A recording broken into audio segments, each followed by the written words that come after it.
दोस्तों, आपको ये जानकर शायद हैरत का झटका लगे कि WWE की रेसलिंग रियल नहीं होती, लेकिन हम ये भी नहीं कह रहे कि ये फेक होती है। अगर ये रियल भी नहीं होती और फेक भी नहीं होती तो आखिर होती क्या है? इस सवाल का जवाब जितना आसान नजर आता है दरअसल उतना है नहीं।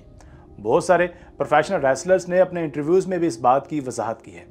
आइए तफसील से जानते हैं कि रेसलिंग में जो एक दूसरे पर लातों और मुक्कों की बारिश की जाती है, और कभी कभी तो इस चक्कर में प्लेयर्स अस्पताल की सैर भी कर आते हैं, बल्कि कई प्लेयर्स तो अपनी जानों से भी हाथ धो बैठते हैं। तो क्या ये सारा कुछ वाकई में होता है या महज एक ड्रामा है?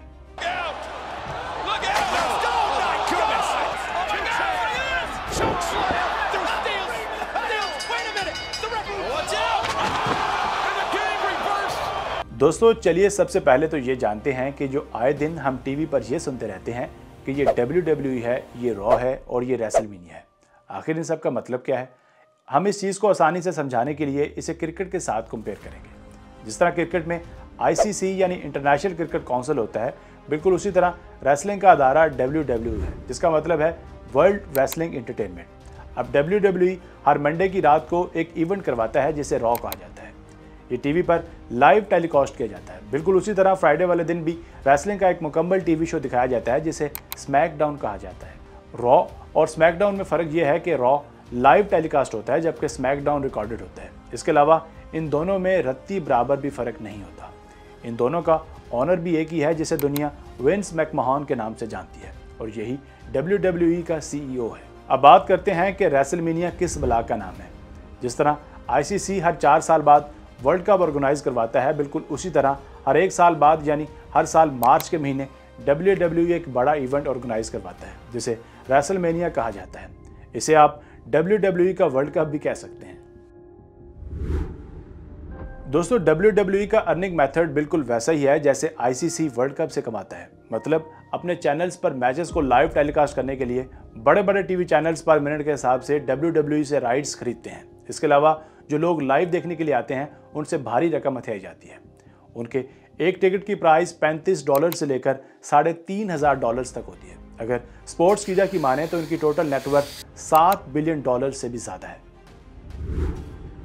एक और बात जो मुझे सबसे ज़्यादा खटकती थी वो ये कि WWE में जो विनर होता है उसे इनाम के तौर पर बेल्ट ही क्यों दी जाती है। मतलब लड़ने वालों ने खुद तो पैंट पहनी नहीं होती तो उन्होंने बेल्ट का क्या करना है। तो असल में होता कुछ यूँ है कि जितने भी फाइटिंग स्पोर्ट्स हैं जैसा कि बॉक्सिंग, रेसलिंग या मार्शल आर्ट्स वगैरह, इसमें जो विनर होता है उनको हमेशा एक बेल्ट ही दी जाती है, जो इस बात को वाज़े करती है कि इस बंदे ने किसी फाइटिंग स्पोर्ट्स में जीत हासिल की है। आपको मज़ीद आसान करके समझाते हैं। अगर आपके सामने एक शख्स आए और उसने हाथ में कोई ट्रॉफ़ी पकड़ी हो तो क्या आप ये गेस कर सकते हैं कि इसको ये ट्रॉफ़ी किस खेल में मिली है? नहीं ना, क्योंकि हॉकी और क्रिकेट समेत दुनिया के हर खेल में जीतने वाले को ट्रॉफ़ी ही दी जाती है। पर अगर किसी के पास विनिंग बेल्ट हो तो देखने वाला समझ जाएगा कि ये किसी फाइटिंग स्पोर्ट्स का चैंपियन है और इसलिए इससे बचकर रहना पड़ेगा। इसलिए बेल्ट को फाइटिंग स्पोर्ट्स की निशानी के तौर पर माना जाता है। वैसे तो WWE के पास टोटल 14 बेल्ट्स हैं, मगर उनका यूनिवर्सल बेल्ट सबसे ज़्यादा इंपॉर्टेंट माना जाता है। दोस्तों, अब आते हैं अपने मेन टॉपिक पर। ये जो सारा ड्रामा हम बचपन से देखते आए हैं, क्या ये रियल है या फेक? आप इसको ना ही रियल कह सकते हैं और ना ही फेक, बल्कि इसको स्क्रिप्टेड कहना ज़्यादा बेहतर होगा। बिल्कुल उसी तरह जैसे ड्रामे और मूवी स्क्रिप्टेड होती हैं, इनमें भी पहले से तय कर लिया जाता है कि कौन जीतेगा और किसको मार पड़ेगी।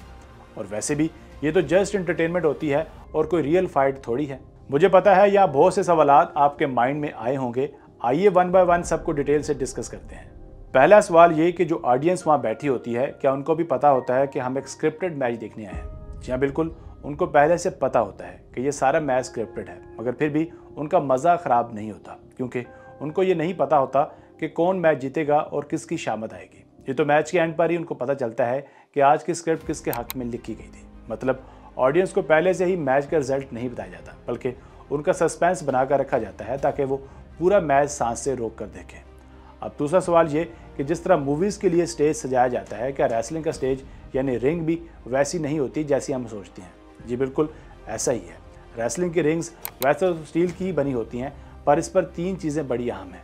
पहली तो ये कि वो स्टील हार्ड नहीं होता, बल्कि काफ़ी सॉफ्ट और इलास्टिक होता है, तभी रेसलर्स जब उस पर पटके जाते हैं तो उछल कर वापस आ जाते हैं। और दूसरी बात ये कि उस स्टील को ऊपर से एक फोम के ज़रिए कवर किया जाता है। और तीसरी बात जो आपको चौंका देगी वो ये कि सबके ऊपर एक ऐसा मटेरियल चढ़ाया जाता है जिससे हमारे स्कूल बैग्स या टेंट्स वगैरह बनाए जाते हैं। दोस्तों चलें, ये सारी बातें तो हम मान लेते हैं, मगर रेसलिंग के दौरान जो इंजरीज होती हैं और खून के फुआरे निकल आते हैं, क्या ये भी फेक है? रेसलिंग की सबसे मशहूर वेबसाइट itwrestling.com ने इस हवाले से बड़ी तफसीली बात की है, जिसमें पहली तो ये कि जितने भी रेसलर्स होते हैं ये रेसलर्स कम और स्टंट्स मैन ज़्यादा होते हैं। मतलब फिल्मी हीरोज़ की तरह ख़तरनाक 3 स्टंट्स लगाना उनकी फितरत में होता है। फाइट के दौरान कब कौन किसे मुक्का मारेगा या लात मारेगा ये पहले से तय होता है, और अगला बंदा कैसे उसको रिस्पॉन्ड करेगा ये भी अच्छी तरह से स्क्रिप्टेड होता है। कभी कभी तो ये चीज़ इतनी शिद्दत पकड़ लेती है कि सामने वाले के मुंह, नाक, कान और दांतों वगैरह से खून निकलना शुरू हो जाता है। ये चीज़ भी स्क्रिप्टेड ही होती है। मगर एक चीज़ जिसने रिसर्च के दौरान हमारे भी होश उड़ा दिए वो ये कि TRPs और शोहरत समेटने के चक्कर में कुछ रेसलर्स ब्लेड्स के ज़रिए भी अपने आप को ज़ख्मी कर लेते हैं। आपको कभी कभी तो ये भी लगता होगा कि यार इसको तो इतनी मार पड़ी भी नहीं जितना इसका खून निकल रहा है। दरअसल वो इनकी अपनी करतूत का नतीजा होता है। दोस्तों ज़रूरी नहीं कि स्क्रिप्ट में जो कुछ लिखा गया है वो 100% ठीक भी हो। कभी कभी ये चीज़ उल्टी भी पड़ जाती है। जैसा कि साल 1999 में अवन हार्ट नामी एक रेसलर ने ऊपर से नीचे छलांग लगाकर रिंग में एंट्री करनी थी और ये बुलंदी तकरीबन 78 फीट की थी। ये चीज़ स्क्रिप्ट के अंदर लिखी हुई थी, बल्कि हुआ कोई यूँ कि मैच वाले दिन जैसे ही बेचारे ने छलांग लगाई तो सीधा उनका सर नीचे आ लगा और इतनी ज़ोर से लगा कि वो वहीं बेहोश हो गए। जब उन्हें फ़ौरन अस्पताल ले जाया गया तो इनकी वहीं डेथ हो गई। ये रेसलिंग की सबसे रीसेंट डेथ्स में से एक है, जो आज से तकरीबन 24 साल पहले हुई। इन 24 सालों में फिर WWE ने अपने रूल्स को काफ़ी चेंज किया है, क्योंकि एक खेल से ज़्यादा इंसान की जान की कदर होनी चाहिए। दोस्तों एक और अमेजिंग पॉइंट ये है कि ये स्क्रिप्ट्स को स्क्रिप्ट राइटर नहीं लिखते, बल्कि जिन लोगों ने रिंग में आपस में लड़ना होता है वही सारा प्लान तरतीब देते हैं कि कौन किसको मुक्के मारेगा और कौन कौन सा स्टंट परफॉर्म करेगा वगैरह वगैरह। जिस तरह हम मूवीज़ के एक्शन सीन्स को अगर थोड़ा सा स्लो डाउन करके या जूम करके ध्यान से देखें तो हमें बेतहाशा गलतियां देखने को मिलती हैं। जैसे बंगाली मूवीज़ में होता है कि अगले बंदे को अभी लात लगी भी नहीं और वो उड़कर 300 मील पीछे जा गिरा। इसी तरह कभी रेसलिंग के मैचेस को भी स्लो डाउन करके देखा करें तो आपको इसमें भी काफ़ी मिस्टेक्स नज़र आएंगे। मगर अभी तो ये लोग इतने प्रोफेशनल्स हो चुके हैं कि ये सारा कुछ फेक लगता ही नहीं है। दोस्तों इस सारी डिस्कशन का कंक्लूजन ये है कि बेशक रेसलिंग फेक है, मगर इस बात की वजाहत लातादाद बार रेसलर्स अपने इंटरव्यूज़ में दे चुके हैं। ये कोई ढकी छुपी बात नहीं है।